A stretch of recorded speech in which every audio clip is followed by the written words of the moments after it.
Guys, এখন আমাদের মাঠের একজন অন্যতম সদস্য মোহাম্মদ সম্রাট হোসেন, আমার বন্ধু, সে মাঠ সম্পর্কে কিছু কথা বলবে, আপনারা তার কথাগুলো শোনেন।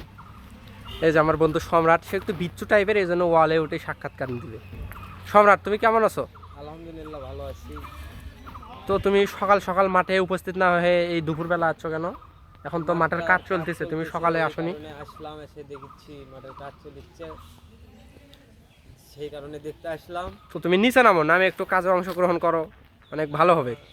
আমার শরীর খারাপ তো, ওই ও, কারণে তাহলে ঠিক আছে, তোমার শরীর অসুস্থ থাকলে। হ্যাঁ, ও তোমাকে দেখতে আসার জন্য অসংখ্য ধন্যবাদ সম্রাট। তো এই মাঠ সম্পর্কে কিছু বলো, এই মাঠে খেলে কি তুমি আনন্দ পাও? এই মাঠে কি রকম খেলা হয়? এই মাঠে খেলে অনেক মজা পাওয়া যায়, প্লাস খেলতে ভালো লাগে। সেই কারণে মাঠ নষ্ট হয়েছে, এই কারণে আমরা আবার নতুন করে ঠিক করেছি।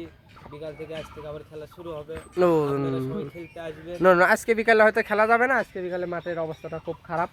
আগামীকাল থেকে খেলা যাবে বলে আশা করা যায়। আপনারা সবাই দেখতে আসবেন, এসে খেলবেন, ভালো লাগবে। ঘোরাফেরা থেকে খেলাধুলা করা ভালো, মন ভালো থাকবে। হ্যাঁ, এই ছেলেটা অনেক ভালো।